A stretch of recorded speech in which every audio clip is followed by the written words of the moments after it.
one of your troops had refused to shoot, shall we say, an old woman or a young child at My Lai on that day, that they would have faced disciplinary action? They most definitely would have faced disciplinary action had they refused to fire or kill or carry out the orders, yes. But these were young kids. Most of them had never killed anybody before. I mean, to kill a child seems a monstrous thing. Why were these people able to do this without questioning it? I feel that they were able to carry out the assigned task, the orders. That meant killing small kids, killing women, because they were soldiers. They were trained that way. They was trained that when you get into combat, it's either you or the enemy. And they were the people that were in that village, the women, the little kids, the old men, were all considered the enemy. So, leaving aside the question of following orders, do you think that that order was morally right, and that the actions of the troops that followed that order, yourself included, were behaving in a moral fashion? I feel that we carried out the orders in a moral fashion, and the orders of destroying the village, of killing the people in the village. I feel that we carried out our orders, and I feel that we did not violate any moral standards. This GI was the only American casualty at My Lai. He'd accidentally shot himself. Despite the total absence of hostile fire, Calley continued to order his men to shoot. Most obeyed. A few refused. Lieutenant Calley ordered certain people to shoot these people, and I was one of them, and I refused. And he told me that he was going to have me a court-martial when we got back to base camp. And I told him what was on my mind at the time. Ordered me to shoot down innocent people. That's not an order. That's craziness to me, you know. And so I don't feel like I have to obey that. And if you want to court-martial me, you do that. If you can get away with it. I feel like it was horrible, you know, just a terrible thing to be going on, and American boys doing this, you know. And I feel like I'm a red-blooded American boy, just like any of the rest of the guys that was there, you know. And to see that, I'm talking about black or white, you know, black and white guys doing this, you know, it didn't make any difference. I'm saying it just seemed like a horrible thing. I'm talking, we all came from the same place. To me, you know, we all came from the same place, and I know they all had to have the same values that I had somewhere along the line. If they didn't get it in school, they had to get it in religion, church, or someplace, you know. If you didn't go to school, you know, you could pick it up from a stranger, you know. It's just simple, you know. But then to go and do something like this, it's immoral to me, you know. That's just the way I feel about it. Private Michael Bernhardt was another of the GIs who refused to shoot civilians.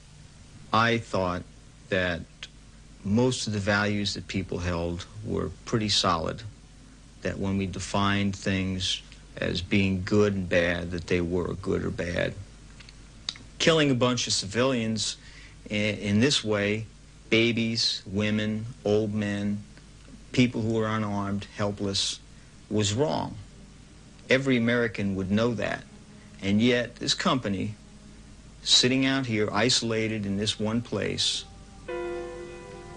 didn't see it that way. I'm sure they didn't. What people think of you back home don't matter. This group of people that they were with was all that matters. It was the whole world.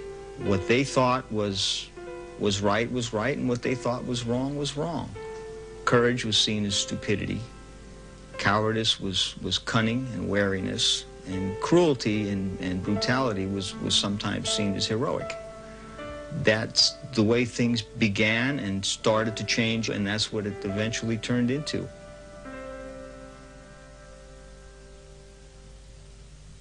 By 11:30, when Charlie Company broke for lunch, they had killed around 400 people. Newspapers in America hailed a significant victory, with many enemy dead. For over a year, what really happened at My Lai remained hidden from the outside world. Gentlemen, it was late in April 1968 that I first heard of Pinkville and what allegedly happened there. I received that first report with some skepticism, but in the following months I was to hear similar stories from such a wide variety of people that it became impossible for me to disbelieve that something rather dark and bloody did indeed occur sometime in March 1968 in a village called Pinkville in the Republic of Viet Nam. With this letter sent to leading members of Congress, America began to learn the truth about My Lai. Its author was an ex-GI who'd heard about the massacre while serving in Vietnam.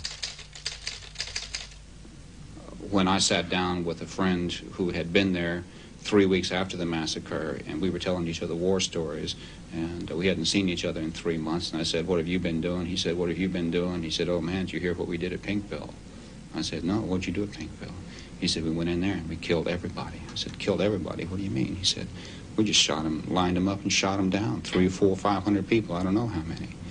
And my immediate reaction was, you know, these no good sons of bitches.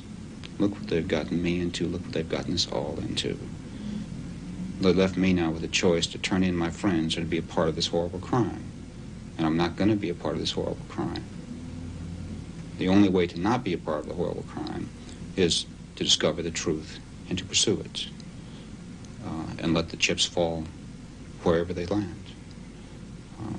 And that's what I set out to do.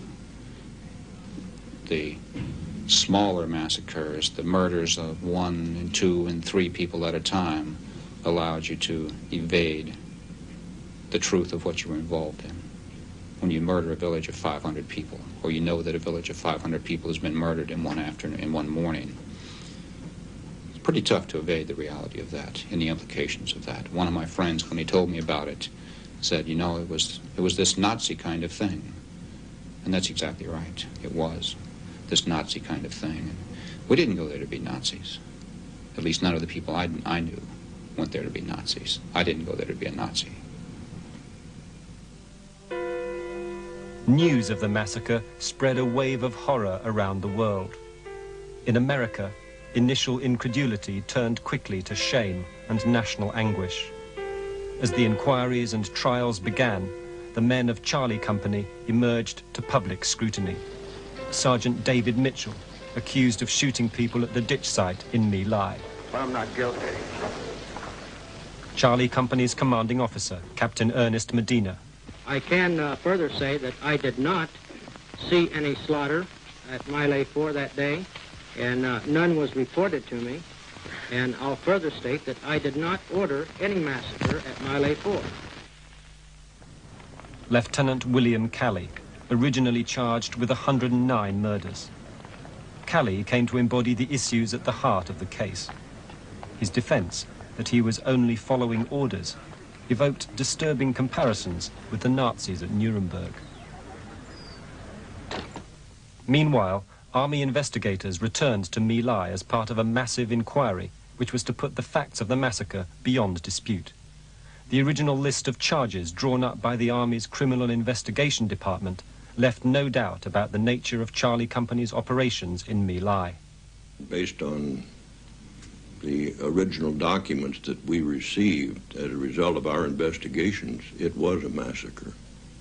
It was a violation of all the rules of land warfare that I've ever known in my life, because it was just cold-blooded killing of people who appeared to be defenseless civilians. But the prosecutors misjudged public opinion. Attitudes to Calley in particular reflected a growing hostility to the prosecution of My Lai veterans. All I can say is thank you all very much, each and every one of you that has supported me, and also those that are supporting the men still over in Vietnam and the United States Army. Thank you very much. There was a change in the public attitude. Now they say, wait a minute, you shouldn't be prosecuting soldiers for just carrying out their duties. All of a sudden, the public sentiment had swung the other direction. And when Calley's sentence was announced, his conviction and sentence was announced, there was an outcry. Of the 46 men who were seriously investigated,